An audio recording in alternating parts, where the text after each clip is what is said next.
bienvenue si vous nous retrouvez sur Angers Télé. À la une de l'actualité, cette nouvelle manifestation contre la réforme des retraites. À Angers, ils étaient plus de 600 à défiler dans les rues du centre-ville. Le texte de cette réforme a été adopté par l'Assemblée nationale cet après-midi. Remise à niveau du code de la route pour les seniors de Saint-Barthélemy d'Anjou. À l'occasion de la Semaine Bleue, un atelier était organisé lundi à la salle de la Gémétrie pour rappeler les règles de bonne conduite. Angers fête les 100 ans de la scolarisation des jeunes filles dans le secondaire. À l'occasion, le lycée Joachim du Bellay, ancien établissement pour jeunes filles, organise 3 jours d'animation et d'exposition. Nous en parlerons avec Didier Leroy-Luçon, le proviseur de l'établissement. Mais d'abord, sachez que Jean-Marc Ayrault sera de nouveau en visite à Angers. Le Premier ministre doit être présent samedi pour participer à la convention régionale du Parti socialiste qui aura lieu au centre des congrès. Les chefs de file aux élections municipales désormais connus, militants et élus socialistes de la région discuteront de 2 sujets, les villes en réseau et les villes en campagne. Et puis toujours en politique, notez que Marc Goy, l'actuel maire de Trélazé, a été choisi par les militants socialistes pour représenter son parti aux prochaines élections municipales. Sans surprise, il l'a emporté à plus de 80% face à Yves Bourrigaud. Même chose à Montreuil-Juigné où la section du Parti socialiste a demandé à Bernard Vittas de poursuivre son action au service de la ville. L'actuel maire ne s'est pas encore porté candidat, mais ce sera probablement chose faite dans une quinzaine de jours après finalisation de sa liste. Alors que le texte de loi sur la réforme des retraites a été adopté ce mardi après-midi par l'Assemblée nationale, des milliers de Français sont descendus dans la rue ce mardi pour montrer une nouvelle fois leur mécontentement face à cette réforme. C'était le cas également à Angers. Sous la pluie, plus de 600 manifestants s'étaient regroupés place du Ralliement à l'appel des syndicats CGT, FO, FSU Solidaire et UNEF. Un certain nombre d'entre eux ont tenu à exprimer leur amertume et leur déception à l'égard du pouvoir en place.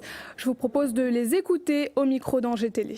Tant que la CGT appellera à venir dans les manifestations pour montrer notre désaccord, on sera là. Quand je vois le temps, quand je vois le nombre qu'il y a, c'est vrai que ça montre notre présence, mais je ne pense pas que cette manifestation changera beaucoup de choses dans le fond. En France, l'espérance de vie en bonne santé est en train de diminuer. Et tout ça pour dire que si on se base sur l'espérance de vie pour calculer les retraites, eh bien les gens vont être morts avant de pouvoir toucher un seul jour, une seule semaine, un seul mois de pension. Donc actuellement, les gens cotisent environ 35 à 36 annuités. D'accord ? Donc on est très très loin des 41 ou 42. Le message qu'on voulait faire passer aujourd'hui, c'est que pendant la période électorale, il y a eu des promesses qui ont été faites, il y a eu des engagements qui ont été pris, qui n'ont pas été tenus, et que si le gouvernement en place il a été élu par le peuple avant tout et non pas par les entreprises. Et c'est au peuple qu'il faut penser et c'est pas aux entreprises. Autre manifestation à Angers, cette fois contre les nouveaux rythmes scolaires. Ils étaient une 50aine cet après-midi à manifester devant la préfecture de Maine-et-Loire à l'appel du syndicat Force ouvrière, des professeurs des écoles et des territoriaux de la ville. Ils ont réclamé la suspension du dispositif des rythmes scolaires et l'abrogation de la réforme de Vincent Payon. On écoute à ce propos Magali Lardeux au micro d'Olivier Moya. On retrouve des petits à pleurer tout dans le couloir qui ne savent plus qui suivre, où aller. Il y a des référents qui changent sans arrêt, des animateurs qui tournent. Une mairie qui n'a pas été capable d'assurer un taux d'encadrement quand même légal, avec parfois 2 animateurs pour 80 gamins. Des temps sur la cour d'1h30 où les gamins restaient sur la cour de récréation. Des mouvements de foule à l'arrivée des parents, une insolation le jour de la rentrée, un malaise. Des grandes sections qui arrivent à 7h30 en garderie parce que les parents ne peuvent pas faire autrement et qu'ils ne mangent qu'à 13h. Je veux bien qu'on m'explique où est là le bien-être de l'enfant. Le code de la route au menu de la semaine bleue. Cette semaine nationale des retraités et des personnes âgées fête cette année ses 60 ans. À cette occasion, le Centre communal d'action sociale de Saint-Barthélemy d'Anjou organise un temps d'échange autour de la prévention et de la sécurité pour les seniors. Lundi, le premier atelier les sensibiliser au thème de la sécurité routière. Thierry Lardeux y était. Reportage. Ils ont de la réflexion, ils ont de l'expérience. Feu vert pour la semaine bleue avec une plongée hier au cœur du code de la route et de ses nombreux pièges. Une piqûre de rappel plutôt bien acceptée par les aînés de Saint-Barthélemy d'Anjou. C'est indispensable parce que moi je croyais que je conduisais bien mais quand même j'ai appris. C'est surtout les croisements là. Quand on a quelqu'un en face de soi et qu'on regarde à gauche à droite, ça m'a beaucoup servi. Mais c'était indispensable de se recycler, même pour tous les âges je crois. On a quand même moins de réflexes, c'est là-dessus qu'il faut qu'on fasse attention, il faut qu'on réagisse avant, quoi. C'est vrai qu'on a tendance à dire oui, ils roulent moins vite, ils font moins attention, ou etc., etc. Il faut se mettre aussi peut-être dans la peau, c'est que nous aussi un jour, on aura cet âge-là. Comment va-t-on se comporter? Donc il faut être tolérant en même temps, et puis la moindre courtoisie fait qu'on pourrait partager la route dans de meilleures conditions sans stigmatiser les uns et les autres. La semaine bleue organisée par le Centre communal d'action sociale de Saint-Barthélemy d'Anjou n'a pas seulement pour vocation d'aider les seniors à rafraîchir leur connaissance des différents panneaux de signalisation. Il y a aussi tout ce qui va tourner autour des gestes de premier secours et puis l'apprentissage de l'utilisation du défibrillateur, ça c'est important pour nos personnes âgées. Et puis il y aura aussi un troisième thème autour de l'habitat, parce que je pense que c'est très important pour la personne âgée de pouvoir rester le plus longtemps possible dans son habitat. Il y a quelques petits conseils à donner, des pièges à éviter. Des conseils de bon sens destinés à améliorer le quotidien des cheveux blancs de la commune de Saint-Barthélemy d'Anjou. À l'approche de la Toussaint, les chrysanthèmes vont être nombreux à fleurir les tombes des cimetières. Avec plus de 23 millions de fleurs vendues chaque année, il s'agit du végétal le plus acheté de France. Et avec plus de 2 millions de pots produits chaque année, les Pays de la Loire sont la deuxième région productrice du pays. Quelle est l'ambiance dans les exploitations locales à 15 jours du Grand Rush? C'est un reportage d'Olivier Moya. Capuche et ciré sont de sortie dans cette exploitation angevine. Sous une pluie battante, à 15 jours de la Toussaint, ces horticulteurs sélectionnent leurs plus beaux chrysanthèmes.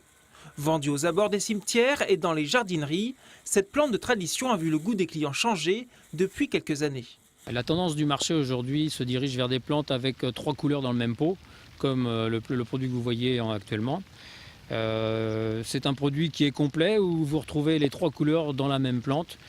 Et avec des couleurs chatoyantes qui correspondent un petit peu à la saison, des couleurs automnales. Et ça, c'est un produit qui plaît énormément aujourd'hui. Dans cette exploitation située entre Angers et les Ponts-de-Cé, 64 000 pots sont produits chaque année sur une surface de 6 hectares. Cet automne, en France, parmi les 23 millions de chrysanthèmes qui seront vendus, bon nombre viendront de la région. Ce qu'il faut savoir, c'est qu'en Pays de la Loire, on est la deuxième région productrice de chrysanthèmes et on en fait à peu près 2,5 millions de pots. Ça représente en gros, dans les Pays de la Loire, 60 producteurs. Et si on parle du bassin vraiment d'Angers, c'est à peu près 30 producteurs de chrysanthèmes. La principale difficulté quand on produit des chrysanthèmes, réussir une floraison parfaite pour la Toussaint. Mais les habitudes changent et les producteurs s'adaptent. On va réussir à vendre plus facilement un chrysanthème maintenant début septembre où la ménagère va réussir à le mettre dans son intérieur de maison avec des couleurs très chatoyantes. Et ensuite, on le vend particulièrement à la Toussaint où là, c'est une plante de tradition où les ventes ont tendance à s'estomper un petit peu car on va dire que la tendance est moins d'aller au cimetière dans les nouvelles générations. Fraîchement emballés, ces chrysanthèmes rejoindront tous les jours les 4 coins de la France par centaines. 1913-2013, Angers célèbre cette année le centenaire des cours secondaires pour jeunes filles. Les festivités se déroulent notamment au lycée Joachim du Bellay, là où tout a commencé. Durant 3 jours et jusqu'à jeudi, un certain nombre d'animations et d'expositions sont organisées. On en parle avec le proviseur de l'établissement, Didier Leroy-Luçon, qui est l'invité du jour. Didier Leroy-Luçon, bonjour. Est-ce que vous pourriez nous donner le programme de ces 3 jours de commémoration? Oui, bonjour. Cela débutera dès ce soir par 3 conférences qui seront données dans la salle capitulaire de l'établissement. Conférences qui vont avoir pour thème ce soir la scolarisation des filles et le féminisme au 19e et au 20e siècle. Ces conférences seront données par 2 anciennes professeurs de l'établissement et Madame Barr, qui est professeure des universités à l'université d'Angers. Demain, la matinée sera consacrée aux élèves de l'établissement, de manière à transmettre un certain nombre d'informations et de grands thèmes, de grands principes, puisque demain, si nous serons amenés à célébrer et à commémorer ce 100e anniversaire, nous commémorerons aussi le 70e anniversaire de la déportation d'un certain nombre de personnels de l'établissement pendant l'occupation allemande. Donc ça sera l'occasion de faire œuvre de mémoire et de rappeler à nos élèves la place qu'a pris l'établissement lors de ces événements dramatiques de 1943. Enfin, jeudi soir, nous aurons également une série de conférences, mais cette fois-ci plus axée sur l'histoire de l'établissement depuis, alors c'est pas 1913 puisque l'emplacement actuel n'a été rejoint par les fameux cours secondaires féminins qu'en 1929. Donc l'histoire de l'établissement de 1929 à aujourd'hui et peut-être avec une projection vers l'avenir. Un mot sur l'exposition ?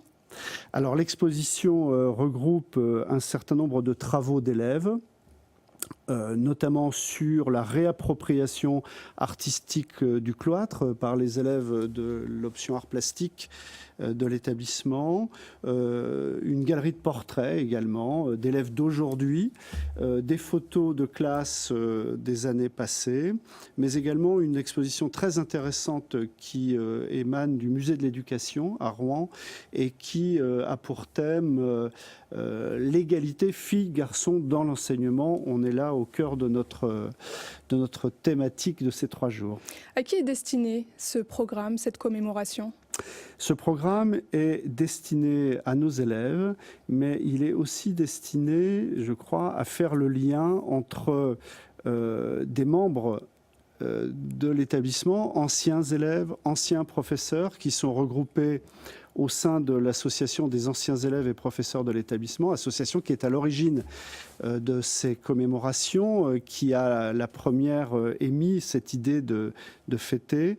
Donc l'idée, c'est aussi de transmettre un certain nombre de principes, de valeurs qui ont toujours été celles du lycée Joachim du Bellay, de les transmettre à nos élèves pour qu'à leur tour, ils soient en capacité de les transmettre plus tard à leurs propres enfants ou à leurs élèves s'ils sont eux-mêmes professeurs. Justement, vous parliez des valeurs du lycée Joachim du Bellay. Est-ce que vous pourriez nous parler un petit peu de l'histoire de ce lycée, de cet ancien établissement pour jeunes filles ? Oui. Alors, c'est effectivement important de le dire. Les cours secondaires ont été créés en 1913, mais dans un autre lieu qui se situait rue Tarin, ici à Angers. En 1929, les jeunes filles ont rejoint cet établissement, ancien monastère et puis ancien séminaire. Et jusqu'en 1969, cet établissement est resté, en tout cas pour sa partie secondaire, exclusivement féminin. À partir de 69, les premiers garçons sont arrivés dans l'établissement. Ils étaient 4, je crois. Et donc, à ce titre-là, comme dans d'autres établissements de garçons, les premières filles sont arrivées, eh bien chez nous, ce sont les premiers garçons qui sont arrivés en 1969. Les valeurs sont importantes à défendre parce que aussi dans cette idée de défense de la laïcité, de défense des grandes valeurs de l'institution, l'égalité filles-garçons, le refus de toute violence, la neutralité, la recherche d'une certaine fraternité. Tout cela a pu s'exprimer pendant les années dramatiques de la guerre. Didier Leroy-Luçon, merci. pour toutes ces informations. Je rappelle que la commémoration, donc les 3 jours de commémoration ont lieu donc mardi, mercredi et jeudi. Absolument. Voilà, c'était le journal de la rédaction. Merci de l'avoir suivi. On se retrouve demain pour une nouvelle édition de l'information sur Angers Télé.